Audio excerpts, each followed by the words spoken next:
Oh, it's been known as Horse Creek Valley for as long as anyone can remember. The valley brims with tales of those who came and built empires, and those who passed through leaving only their footprints. You see, from the very beginning, everyone left a mark in this valley, from people whose names were known to millions to those whose names have long since been forgotten. Horse Creek has flowed in and out of each of their lives, weaving together a tale that's worth the telling.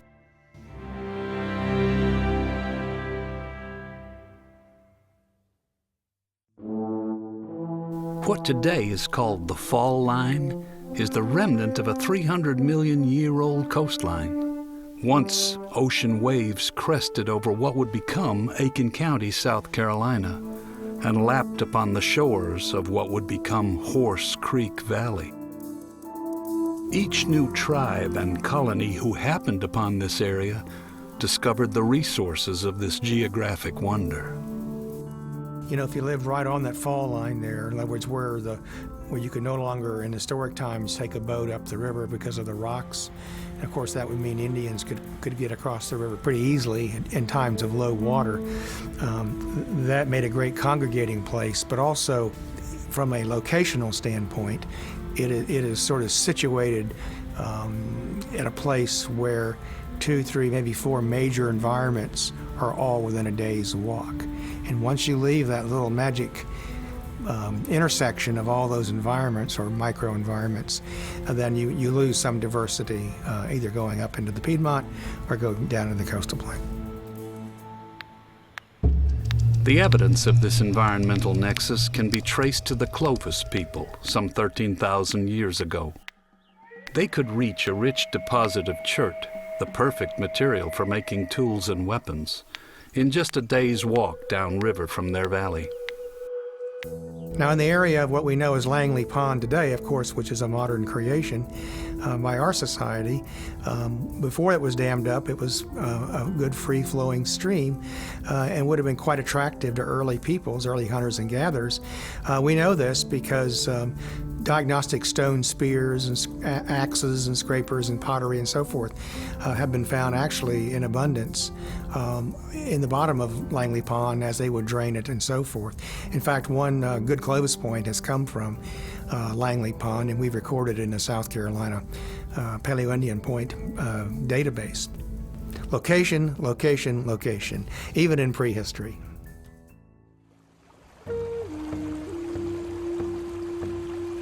In the centuries before Europeans arrived in the Southeast, there were Native American communities across the landscape. There were some places like the Savannah River Valley that was abandoned.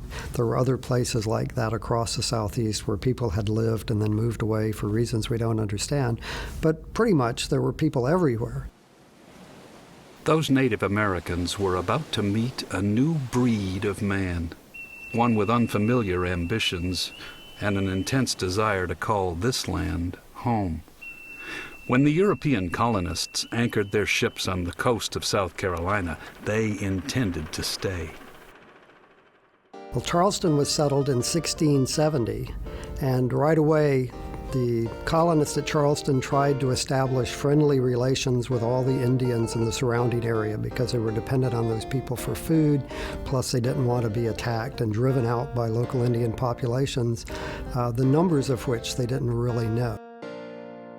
In 1674, an early Carolina colonist named Dr. Henry Woodward was invited by the Westo Indians to visit their village near Horse Creek Valley.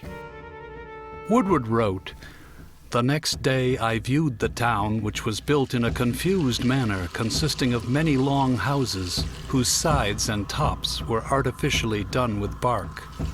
Upon the tops of most, and fastened to the ends of long poles, hang the locks of hair of Indians they have slain." The Indians on the South Carolina coast and surrounding regions were pretty much terrified by the Westo, who had guns and were able to raid pretty much without restraint in all directions. They led to the depopulation of all of interior Georgia pretty much. They attacked the South Carolina coastal tribes, and among those coastal tribes, they were said to be afraid of the Westo to the point that they feared the very footsteps of the approaching Westo. Part of that was because they thought that the Westo were cannibals. The Westo probably were not cannibals, but what happened with the Westo that was different from other Indian societies, if somebody raided your town and took captives, they weren't taken far away, they had the possibility of escaping and returning, but people who were captured and taken away by the Westo never came back because they were sold as slaves to Virginia or farther north into New England, or put on ships and shipped to the West Indies, so that people, once they were captured, were gone for good, and the only explanation that Caroline Indians had for that was the Westo must have consumed them. Seen as an impediment to the expanding trade enterprise from Charleston, the Westo were doomed. Armed with firepower provided by the Carolina colony, the Shawnee or Savannah Indians overthrew the Westo in 1680. Their reward? To take over the trade with Charleston. Expansion into the fertile interior was now anchored by Fort Moore, located just across the Savannah River from present-day Augusta.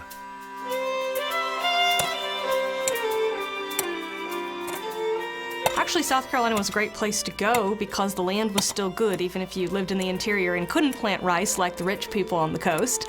Not only did they like the fact that they could become more prosperous by settling this relatively cheap, easy, free land, but they liked the fact that it was far from Charleston's government. Settlers were always aware that to the west of them were the Native Americans. And to the east of the people here were slaves, and an uprising on either side would pin the people in Horse Creek Valley in. So it was reassuring to have a British presence there. You couldn't depend on the British to solve all your problems for you, but at least it helped. But on the other hand, as tensions rose, the very thing that attracted people in the Scots-Irish communities here, that they didn't have to deal with government, began to become a mixed blessing because the problems of the world were coming for them too. Led by their chief, Squirrel King, a band of Chickasaw from an area in Mississippi answered the entreaties of the settlers. They became the buffer between the other hostile tribes like the Choctaw, Creek, and Cherokee. The Chickasaw were recognized as the guardians of the valley.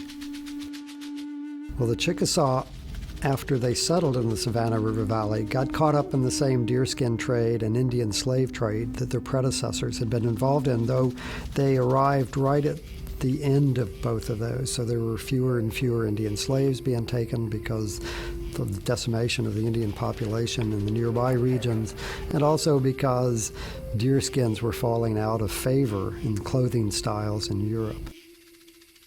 While Fort Moore offered the Native Americans a decent market for their skins and a good trade with the colonists, the protection of the fort enticed even more settlers from Europe to help themselves to Native American territory. The Chickasaw watched as the new colonists took up residence on their land.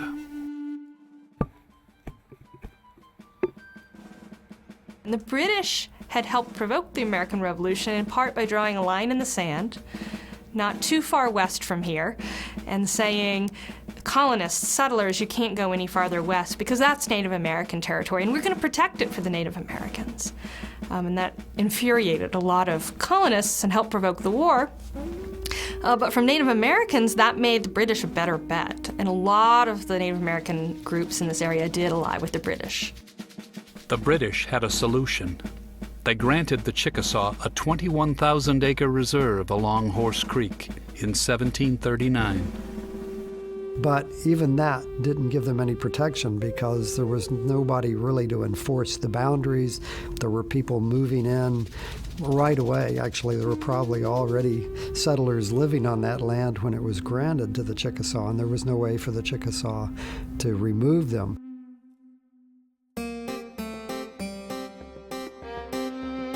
About the time of the Chickasaw land grant, an Irishman immigrated to the valley. George Galphin was well known for mixing his trading skills with his fascination for the native peoples. he became a vital link among the government officials in Charleston, the settlers, and the Indians. A white trader with the Indians that doesn't treat them as though they're children, or that they're ignorant, or that they're just savages, but treats them as human beings, as equals for the most part, and to the point where he fits in with them, and he's not there to get them drunk and steal things from them or anything else. He treats them with respect.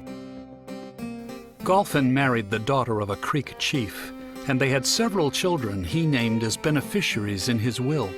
That's so unusual, it's so unique, it's so different, and yet he does these things. Although Galphin's sympathies were squarely with the Patriots, he still maintained his dealings with the British.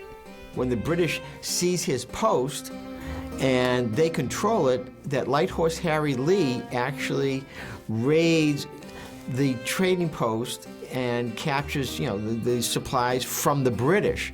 And so it's nothing against George Galphin. It's just that his site is actually involved in the Revolutionary War, and that the father of Robert E. Lee is the one who does the raid. With the winding down of the French war against the Chickasaw in Mississippi, the Chickasaw in the valley began to return to their homelands. Now the settlers faced a decision about their future. Well, I think we always have this idea that loyalists were people who ideologically supported the crown, and there were some of those, but in the backcountry, most people weren't driven by ideology.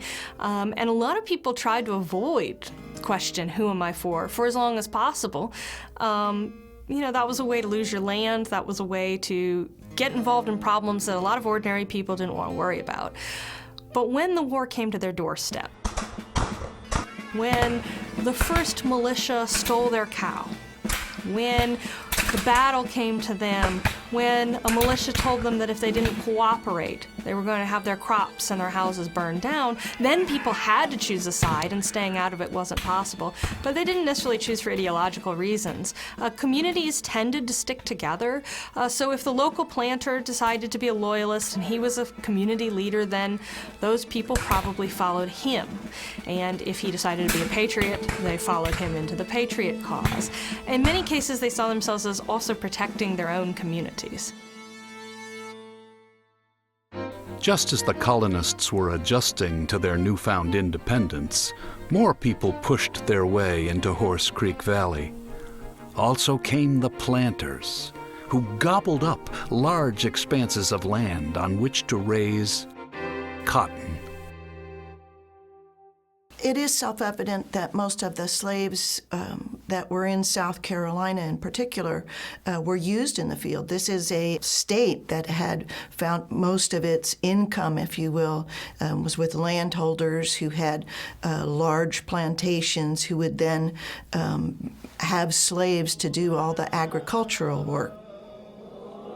People who were not considered free steadily built their communities right alongside those who enslaved them.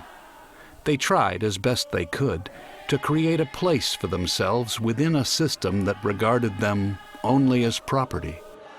It's my understanding, I guess, that the slaves, when they were praising God, made such a loud noise and all until Lamar moved them down from their place down by the branch. I guess initially it was just like a wooded area or something like that. That's where they would meet and have their church. And maybe the storm did come up or something, but they named it Storm Branch. Actually, they say it was organized July the 9th, 1772. But the church was not built at that time. They were still out, I guess, under the harbor. Later on, somebody who worked at the pottery designed the blueprint for the church. The same enthusiasm and ambition that had accompanied settlers to South Carolina's backcountry now became more visible in the landscape. In 1793, Eli Whitney perfected his cotton gin. just a little more than 100 miles down the Savannah River from Horse Creek Valley. His gin allowed more cotton to be processed in less time.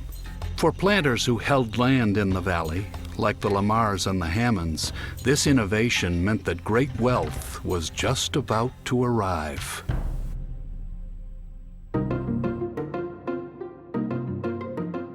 It was the big city across the river, the city that seemed to get all the attention and all the trade, until one enterprising immigrant named Henry Schultz arrived from Hamburg, Germany.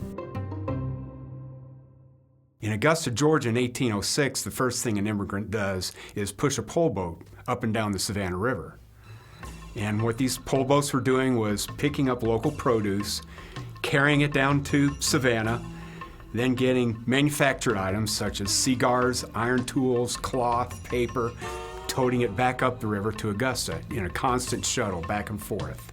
As he went down the river, he saw these forests of cypress trees. And he looked at those and said, my God, they don't have anything like that in Europe.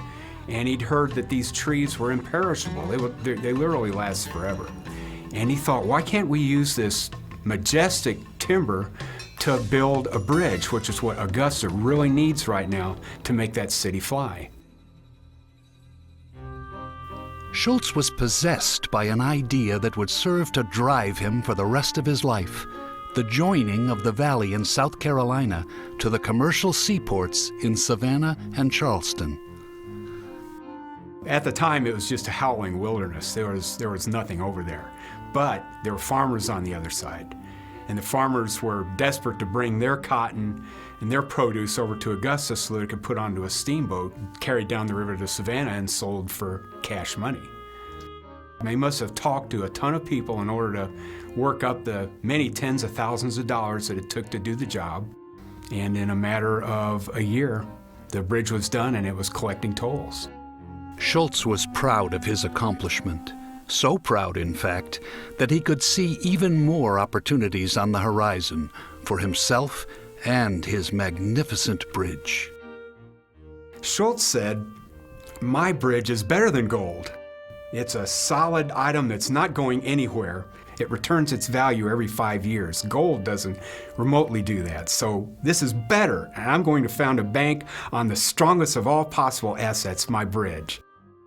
It just happened that his bridge was involved in a mortgage, and the mortgage was not paid, and the bank that held that mortgage was willing to move heaven and earth to get their hands on that bridge, and they did so. And guess who is absolutely enraged by not having his beautiful bridge any longer? Henry Schultz. And who promised revenge for injuries? Henry Schultz. So he got a job on the riverfront. He was in charge of the port authority, and he could watch the traffic coming across his bridge. He was a very intelligent, very questing sort of man who turned everything over in his mind, looking for a way to get what he wanted. And I'm sure he thought that, wouldn't it be great if wagons were crossing the river in the other direction, carrying cotton to my town, instead of coming from South Carolina to carry cotton to Augusta. So began the creation of a town that would see both the best of times and the worst of times. Schultz named his sweet revenge Hamburg. Once again, his dream of owning a successful upriver trading center was about to become a reality. Horatio Allen pointed out that the power of a horse was known. It was set. A horse 100 years from now wouldn't be able to pull any more than a horse does today. But steam engines were a completely different matter. He said with perfect accuracy that nobody had any idea how far those would go in the coming years. Charleston, once the epicenter for commerce on the East Coast, had become a third-rate port. The directors of the South Carolina Canal and Railroad Company were determined to reclaim their city's former position of power. In 1830, work began on the first large-scale steam railroad in the world. Also called the Charleston to Hamburg Railroad, its creation mirrored Henry Schultz's ambitions to stop South Carolina cotton from being transported down the river to Savannah, Georgia. In October of 1830, the best friend of Charleston was delivered. But, as Horatio Allen had said, steam engines were a completely different matter. An engine that's powered up and under steam needs to have somebody watching it at all times to make sure nothing happens. And they learned that the hard way when one day in 1831, long before the railroad had even been finished to Hamburg, the best friend blew up. From the rubble of the best friend rose the Phoenix, ready to run between Charleston and Hamburg. After 2 years of construction, they drove the last spike in 136 miles of track. From 1833 to 1842, it was the longest railroad in the world. At long last, the backcountry fields were directly linked to the ports of Charleston. In the 1850s, railroads in South Carolina exploded. And so now a farmer could carry his cotton 10 miles, drop it off of a depot, and that's when Hamburg really began to suffer. And finally, by the time of the Civil War, it was a ghost town. And Henry Schultz, who had made and lost several fortunes, died penniless in 1851. In his final act of revenge, he demanded that he be buried upright on the hill above Hamburg, with his backside facing Augusta.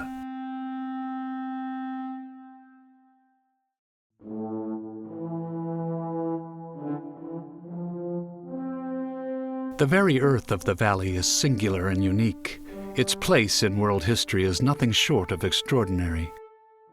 Below the fall line, to the southeast, those crystalline rocks are covered by much younger sedimentary rocks, sands, silts, clays, and limestones. They are wind-blown remnants of an old shoreline when the ocean was here and Horse Creek Valley would have been beachfront property.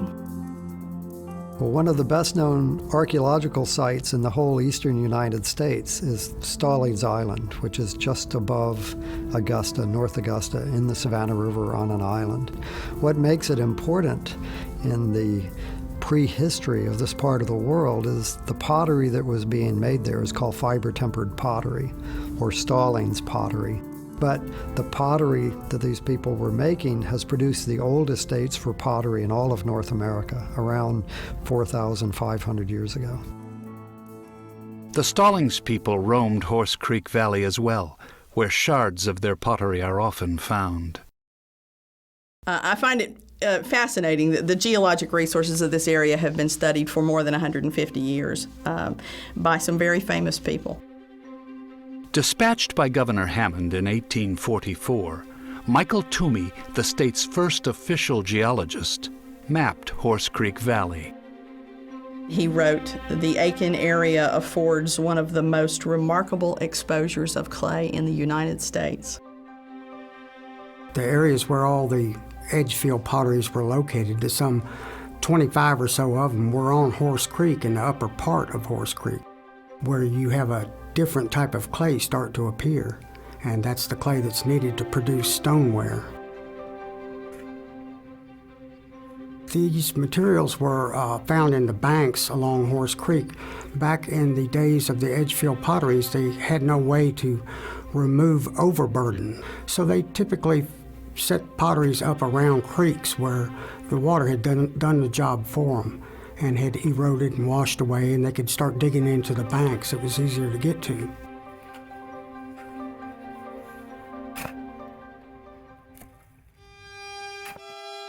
Perhaps only once in a millennium does a person emerge with talents so rare as to never be forgotten. The enslaved man, known only as Dave for most of his life, was a potter of exceptional skill. Dave was born about 1801. By the time he was 20, he was living in a small community called Pottersville, which was right outside Edgefield. At Pottersville, Dave learned not only how to turn pots, but also how to read and write. This was a risky thing for a slave to do, because in South Carolina, slave owners understood that even the smallest education could allow a slave to begin to ask questions and become less a slave and more a danger to the slavery system. He began to inscribe poems and dates and the name of his owner on the pots that he was making. He even went so far as to inscribe his own original poems on his pots. And somehow Dave, by daring to present his intelligence to the world, was able to get away with it. By hiding nothing, he was able to do anything. Today, Dave's massive and fantastic jars belong to the permanent collections of prestigious museums, including the Smithsonian.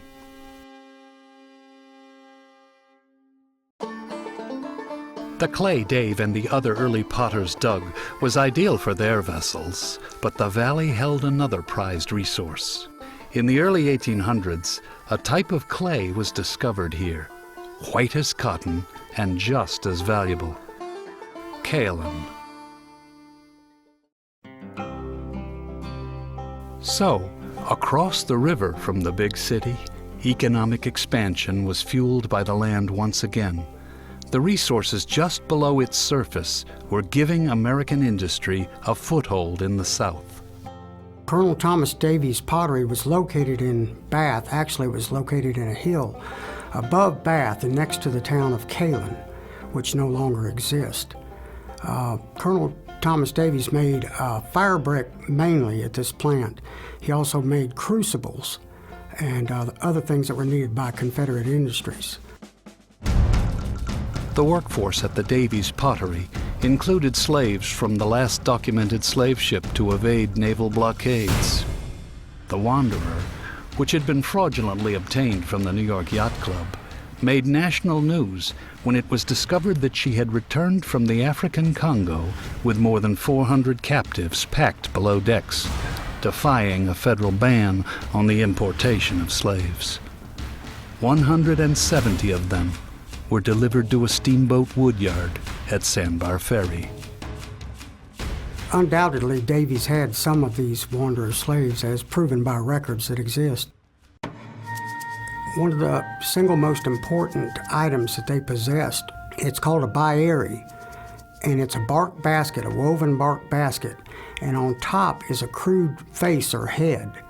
The eyes and the teeth on this carved wood object have been outlined in white kaolin in Africa, and they consulted these before they planted or went to war in ceremonies. The style of face jug that was made at Colonel Thomas Davies Pottery had never been seen before at any of the other potteries in this area. A man who saw the wanderer slaves wrote, 3 dozen Africans, tattoos racing across their brows and sharpened teeth showing behind parted lips, their dark eyes as wide and unbelieving as those of the farmers and merchants staring at them. Right next door to Davies' firebrick plant was Southern Porcelain Company. Founded by investors from Vermont, it was the maker of the only fineware china in the South. After the outbreak of the Civil War, the northern interests that owned the factory left this area. So Southern Porcelain Company became controlled and owned by Alexander Stevens, who was the vice president of the Confederacy. At this point, it looks like they went into production of telegraph insulators, very crude objects that enabled them to string wire very fast in the field and get telegraph operations up and running. For many years, Josiah Wedgwood required hundreds of tons of kaolin mined from the ridge above Horse Creek to make his fine English china.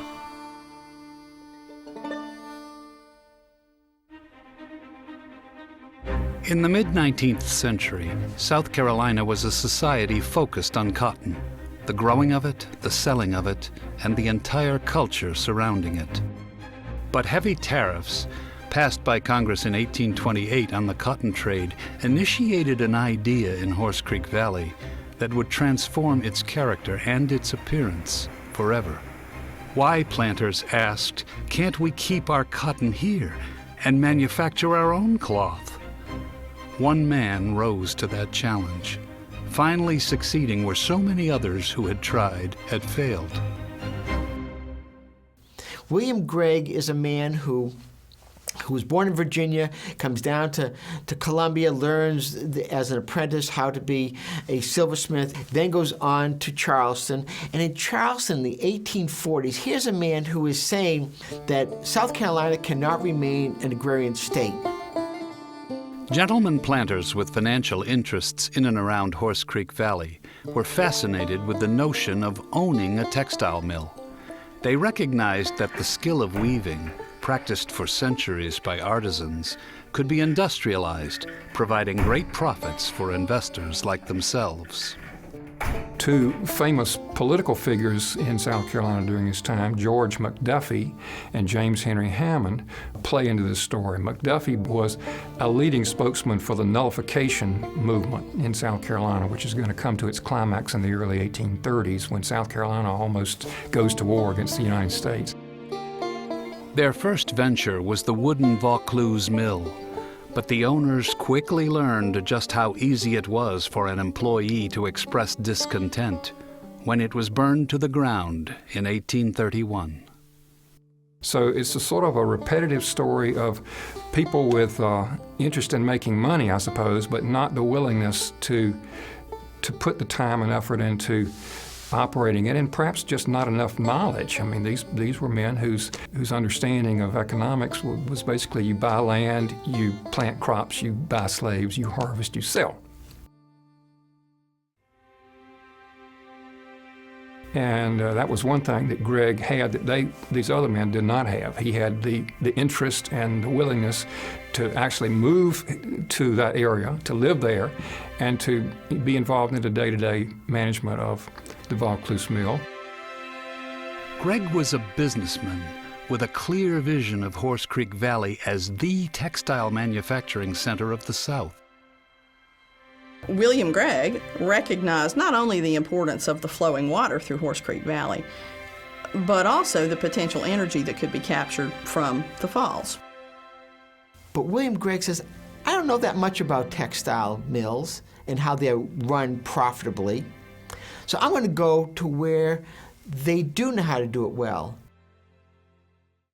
In the summer of 1844, Gregg set out on what he termed a tour of inspection through the manufacturing districts of the northern state. How long is the mill in Lowell? How wide is it? How much water power do you need to power how many spindles to maximize the profitability of your operation? The mill would employ several hundred workers and would produce 14,000 yards of cotton cloth per day. And he creates the town of Graniteville. And he's looking for, what's his labor force going to be? 1840s, what's a labor force going to be? Wrong, not slaves. He wants what he calls the poor whites. He thought that the mill village would serve as a sort of a moral uplift opportunity for them. And this brings us back to his paternalism. It won't work unless we have a top-down managerial style that more or less forces these people who have never had anybody much tell them what to do, and in fact who treasure their independence. They may not have much in terms of the world's goods, but or at least they're on their own. They're ignorant, they're not well educated, and they're on sort of a dead-end street in terms of their life pattern. He's going to rescue them from this. Beginning in 1846, a mill emerged from blocks of blue granite mined at the nearby quarry. And then he builds the community. And he builds houses for his workers. And he builds churches. And he builds parks, and parks with fountains, and all these amazing things for his workers. And then he says that his workers' children from the ages of 6 to 12 are going to be in school. It's a compulsory school system, and what he's doing is he's saying that if your child is caught truant from school, I'm going to take you off the line, I'm going to fine you, and if it happens too often, you're going to lose your job. That's called parent responsibility. Wow, that's different. Whereas in other mills, both in England and on this side of the ocean, children as young as 8, maybe even younger, were working. So he was progressive to that degree. But what he's doing is brilliant, because he knows when these children turn 13 and are out of school, they're going to work in this mill. And they're going to work there probably for the rest of their lives.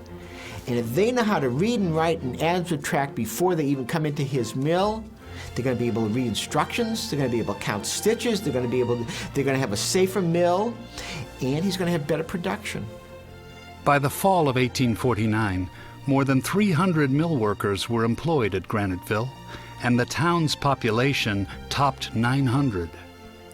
For the next decade, though cotton decreased in price, Graniteville thrived, and its residents became company people, committed to the mill life, fiercely loyal to their community, and like everyone else at the time, bracing for a civil war.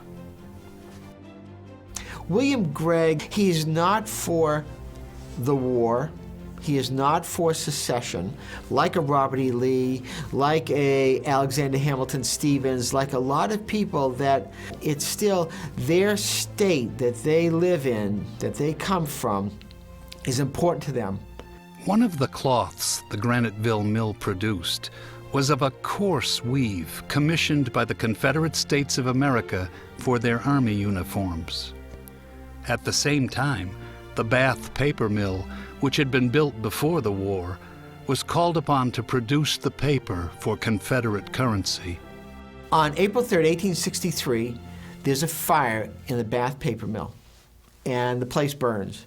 We have articles from the Dallas newspaper, from the Memphis newspaper, from other newspapers throughout the Confederacy saying that they're going to be shutting down, or they'll go to maybe a half-page paper until they can find another source of newspaper stock, because there was a fire in the Bath paper mill in South Carolina. If you look at printed materials in 1864 and 1865, a lot of that is on the back of wallpaper, because there is no other source they can find for newspaper stock. So the Bath mill has tremendous, tremendous impact on the Civil War, because remember, newspapers are really the only source of information. In February of 1865, Sherman issued orders for all the mills in Horse Creek Valley to be destroyed. Confederate General Fightin' Joe Wheeler saved the mills by leading his men in a fierce battle fought on the streets of nearby Aiken. By April, the South had lost the Civil War, and emancipation finally came to the enslaved. Although the New South was slow to adapt to the changes, William Gregg envisioned a future of growth and renewal. Despite his optimism, fate dealt him a different hand. In September of 1867, while directing the repair of a breach in Flat Rock Dam, Gregg contracted a fever and died.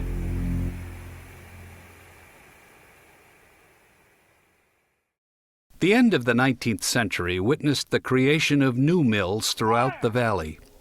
With Graniteville as the anchor of what became known as the Upper Valley, yet another mill was built on the old Vaucluse site. In time, it was followed by the Warren Mill on the other side of the creek. The Lower Valley welcomed the Langley Mill, several more mills in Bath, and the Clearwater finishing plant. Each one had its own village. Gregg's utopian dream slowly gave way to the new corporate ownership model emerging in the American textile industry. The independent mills were purchased by the United Merchants and Manufacturing Company of New York and the Seminole Mills of Florida. The mills companies did hold strict control many times over their employees. They gave the people, quite a bit of freedom, even though we had the company stores, which everybody owed their soul to, Housing was very cheap, and you could rent a whole house, 4-room house, for about $5 a month. And the company maintained the house, maintained the streets, maintained the sewer systems, maintained the waterworks. The people, their allegiance was to that company. The mills of Horse Creek Valley intensified production to supply even more cloth during World War I. The Great Depression hit everyone hard. After the panic subsided, people began asking questions about the value of their work. By the beginning of 1930, union organizers assured mill operatives that their skills were crucial to their employers. Before long, the cry was repeated among mill workers: fair pay for good labor. And frankly, even when things hit rock bottom in the early and mid-1930s, the Southern labor force was still deeply divided on whether unionization was the way to go. Roosevelt's New Deal offered a measure of hope, but operatives were caught in the middle. Rather than negotiate with union sympathizers, owners simply closed down the mills and hired armed guards to defend the perimeters from their own employees. The president of the Graniteville Mill was the local administrator of the New Deal program for the textile industry, which is sort of like the fox watching the hen house, to use the old cliche. As workers began to realize that, they became increasingly frustrated at the lack of change. They believed that Roosevelt meant things to change, was on their side, was working for them, but they didn't see it translated into policies on the local level. And this made them much more receptive to the idea of a general strike. Soon, the whole world would read about the troubles in Horse Creek Valley when, in 1933, Erskine Caldwell wrote a book entitled God's Little Acre. It was an unvarnished look into a culture with which Caldwell claimed to be familiar, and for which he had great empathy. Readers and critics were shocked and called the story indecent. For decades, Caldwell was forced to justify his publication and defend his gritty portrayal of his characters. He wanted Horse Creek Valley because he wanted the reality of the shut mill. In those days, they just said the mill is shut. And this is the little man trying to get the machines going again. And we know how well that works out. Any controversy on the public's part or any resentment on his part always came when they implied that he wasn't writing about what he knew about. He knew very well what he was writing about, and he wrote about it very well. In 1941, the mills of the valley answered their country's call once again. After World War II, the mill villages were a mirror of America. Although communities were focused on progress, they also took time out to enjoy themselves. Baseball was very important to the mill villages. Every mill had its own baseball team. This is back during the teens, 20s, and 30s. And they would have their practice every Wednesday afternoon. You could go out and watch them practice. And then every Saturday afternoon, you would travel to one of the other mill villages for the big game of the week. And I remember as a youngster going out on a Saturday afternoon in these clay sand ballparks and sitting on these rickety stands and chicken wire behind the home plate and watching the ball game. In the last 30 years of the 20th century, new buildings were constructed. Avondale Mills purchased the original Graniteville Company in 1996. But eventually, in spite of the efforts of the mill operatives, the wheels slowed, the number of spindles declined, and the yardage decreased. One factor that I think helps explain the decline and demise of the cotton mill industry, the textile mill industry, even after the diversification that came along in the 60s and 70s with artificial fabrics coming in, and that sort of gave at least a temporary rejuvenation to the industry, is that old opportunity of outsourcing to Mexico, to other Central America locations, or worldwide to Southeast Asia, wherever it may be. Those planters who had so long ago believed they could run a mill with ease would hardly recognize what had once been a quilt of cotton fields and acres of longleaf pine forests. And people who had been raised in the mill villages of Horse Creek Valley hardly recognized their hometowns. They anticipated a recovery, but like William Gregg, fate had a different challenge in store for them.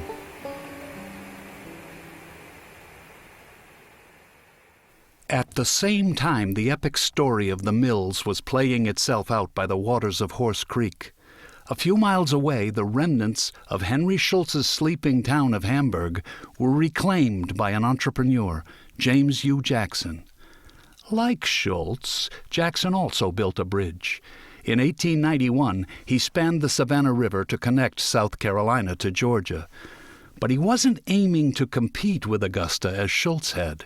On the contrary, Jackson intended to capitalize on his hometown's reputation, naming his new town North Augusta, South Carolina.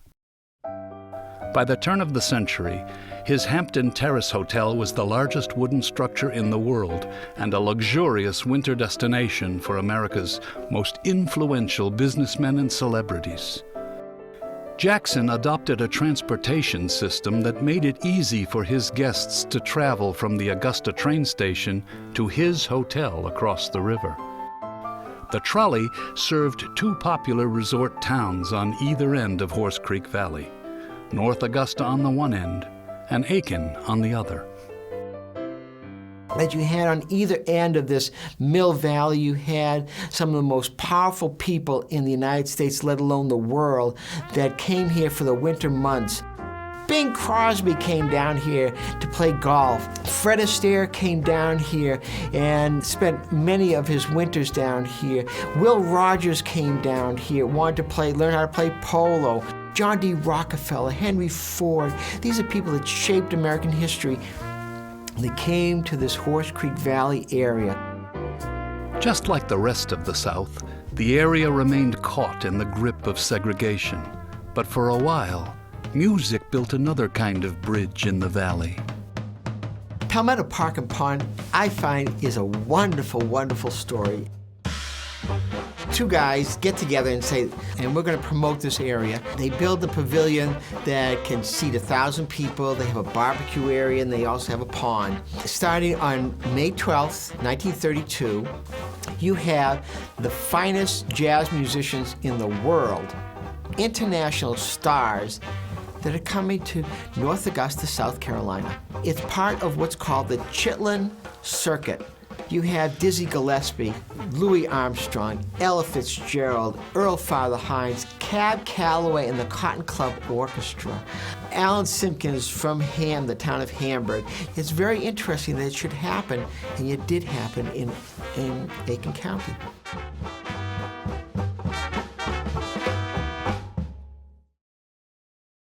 In the early 1950s, the construction of the Savannah River plant ushered in a new industrial age. Soon, businesses from around the world recognized, as had so many before them, the appeal of Aiken County and its resources. In the valley, the mills were struggling to survive. Yet, even in the face of foreign competition, there was still hope.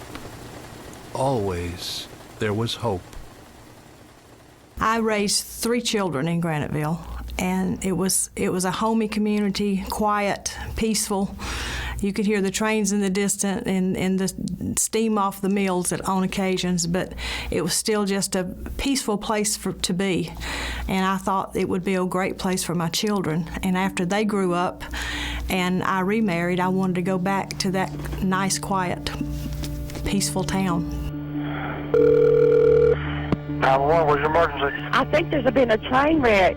Oh, God, I smell smoke. Okay, ma'am. I got to get out of here. I'm going to get this smoke in the building.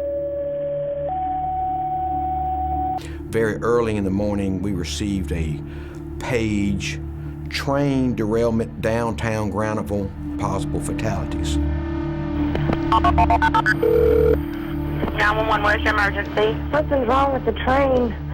I woke up and now it just smells like not gas, but like a bleach. Big cloud has come over the ground. I knew that the mills downtown in Graniteville were running a midnight shift, and there would be a lot of people down there, not to mention a lot of people asleep in their beds.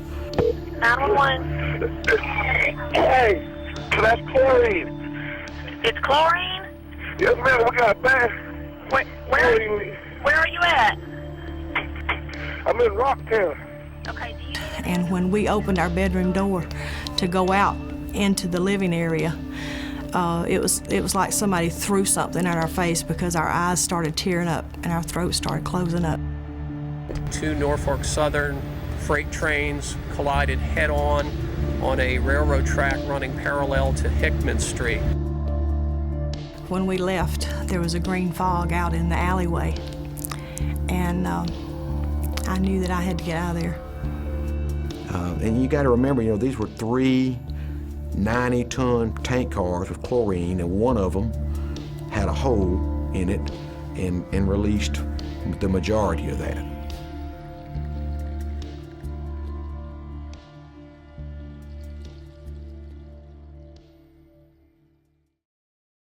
The people in Graniteville are resilient. They're strong. They're a committed group of people.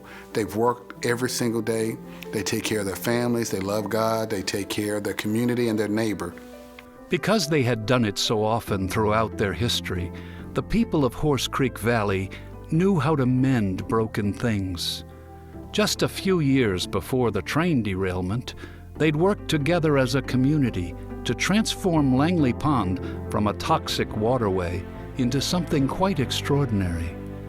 I think there were many polluters of Langley Pond. There was a sudden awakening we need to protect the public better and identify these highly polluted bodies of water and even land. There was an immediate halt to polluting Langley Pond. When Atlanta was chosen in 1990 to host the Summer Olympic Games, Langley Pond was identified as a possible training site for rowing activities related to the Games. Volunteers, not a contractor, volunteers went out there in john boats with chainsaws and lowered the water level and cut the stumps off so that when the water level came up, the whole course would be free of stumps. Since then, Langley Pond has welcomed top rowers from all over the world and serves as a natural venue for a number of other events. In the valley, the promise of spring always follows the challenges of a hard winter. While those who were lost will never be forgotten, once the grieving is done, backs straighten and eyes begin to focus on tomorrow. The train wreck brought about a lot of interest from a lot of people. And so, out of a tragedy, some good things can occur. And so what we've been able to do in a partnership way is bring people and resources to bear on the federal, state, and local levels that I don't necessarily think we would have been able to facilitate without a tragedy occurring.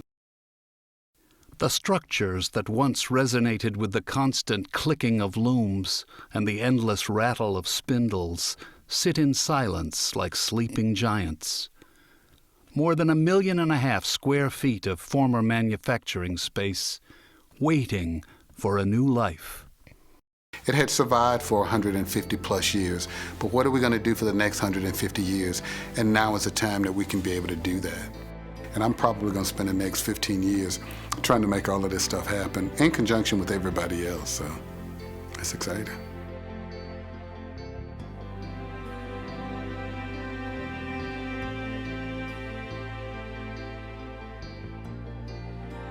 From ocean waves that once rolled over its sand hills to the paved roads that now run beside its winding waters, Horse Creek Valley has cradled the people in every era who have stopped long enough to know it. And it's the people who take the time and make the effort to listen closely to its stories who will shape the tales that are yet to be told about Horse Creek Valley.